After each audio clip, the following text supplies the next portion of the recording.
Hey, my Mustang family, I'm Jessie, and I'm here to read you a chapter from the BFG. It's called The Giants. But if you were so nice and friendly, Sophie said, then why did you snatch me from my bed and run away with me? Because you saw me, the big friendly giant answered. If anyone is ever seeing a giant, he or she must be taking hip switch. Why? Asked Sophie. Well, first of all, said the BFG, human beings is not believing in giants, is they? Human beings is not thinking we exist. I do, said Sophie. Ah, but that is only because you has seen me, cried the BFG. I can't possibly allow anyone, even little girls, to be seeing me and staying at home. The first thing you must be doing, you would be scuttling around, yodeling the news that you were actually seeing a giant. And then a great giant hunt, a mighty giant look-see would be starting up all over the world with human beings all rummaging around for the great giant you saw and getting wildly excited. People would be coming, rushing, and bushing after me with goodness knows what, and they would be catching me and locking me in a cage to be stared at.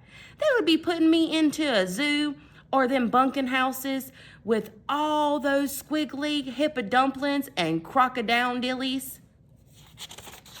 Sophie knew what the giant said was true.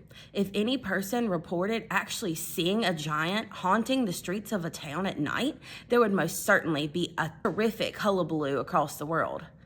I will bet you, the BFG went on, that you would be splashing the news all over the wonky world, wouldn't you? If I hadn't wiggled you away? I suppose I would, Sophie said. And that would never do, said the BFG. So what will happen to me now? Sophie asked. If you do go back, you will be telling the world, said the BFG, most likely on the telly bunkin' box and the radio squeaker. So you will have to be staying here with me for the rest of your life. Oh, no, cried Sophie.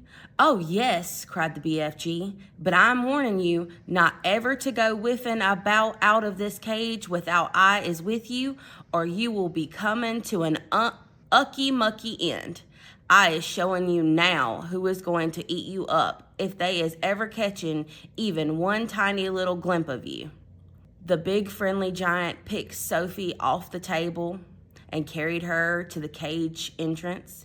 He rolled the huge stone to one side and said, Peep out over there, little girl, and tell me what you is seeing. Sophie, sitting on the BFG's hand, peeped out of the cave. The sun was up now and shining fiery hot over the great yellow wasteland with its blue rocks and dead trees. Is you seeing them? The BFG asked. Sophie squinted through the glare of the sun and saw several tremendous tall figures moving among the rocks. About 500 yards away, 3 or 4 others were sitting quiet, motionless on rocks themselves. This is giant country, the BFG said. Those is all giants, every one.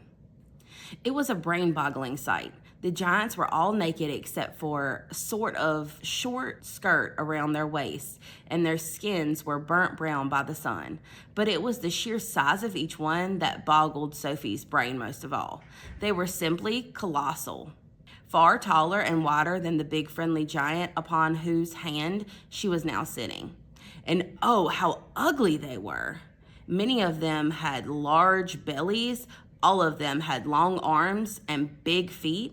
They were too far away for their faces to be seen clearly, and perhaps that was a good thing. What on earth are they doing?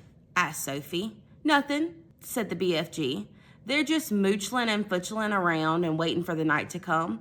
Then they will be galloping off to places where people is living to find their suppers. You mean to Turkey? Sophie said. Bone-crunching giant will be galloping to Turkey, of course, said the BFG.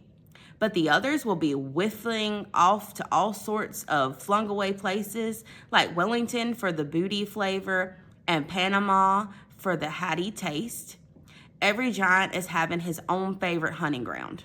Do they ever go to England? Sophie asked. Often, said the BFG. They say the English is tasting ever so wonderfully of cod scallop. I'm not sure I quite know what that means, Sophie said. Meanings is not important.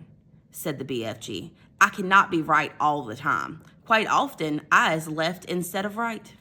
And are all those beastly giants over there really going off again tonight to eat people?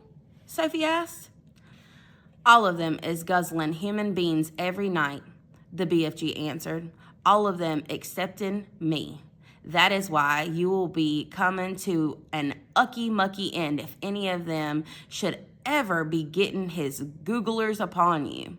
You will be swallowed up like a piece of frumpkin pie, all in one dollop. But eating people is horrible, Sophie cried. It's frightful. Why doesn't someone stop them? And who, please, is going to be stopping them? Asked the BFG. Couldn't you? Said Sophie. Never in a pig's whistle, cried the BFG. All of those man-eating giants is enormous and very fierce. They is all at least 2 times my wideness and double my royal highness. Twice as high as you? Cried Sophie. Easily that, said the BFG. You is seeing them in the distance, but just wait till you get them up close. Those giants is all at least 50 feet tall with huge muscles and cockles alive-o. I is the titchy one. I is the runt. 24 feet is puddle nuts in giant country. You mustn't feel bad about it, Sophie said. I think you are just great.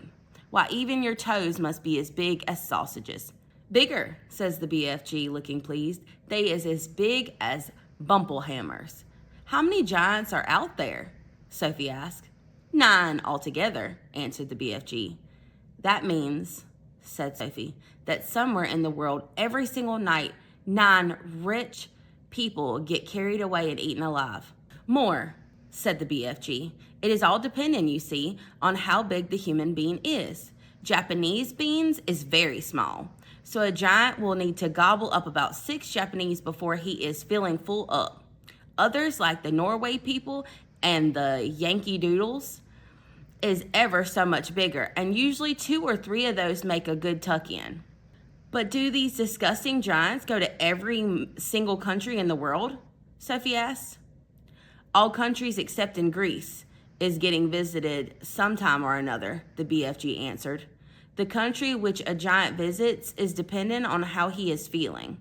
If it is very warm weather and the giant is feeling hot as a sizzle pan, he will probably go galloping far to the Frisbee North to get him an Eskimo or 2 to cool him down.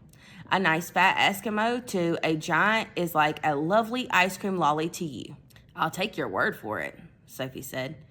And then again, if it's a frosty night and the giant is fridging with cold, he will probably point his nose towards the sweltering hot lands to guzzle a few Hottentots to warm him up. How perfectly horrible, Sophie said. Nothing hots a cold giant up like a hot Hottentot, the BFG said. And if you were to put me down on the ground and I was to walk among them now, Sophie said, would they really eat me up? Like a whiff's whittle, cried the BFG. And what is more, you is so small they wouldn't even have to chew you. The first one to be seeing you would pick you up in his fingers and down you like a drop of drain water.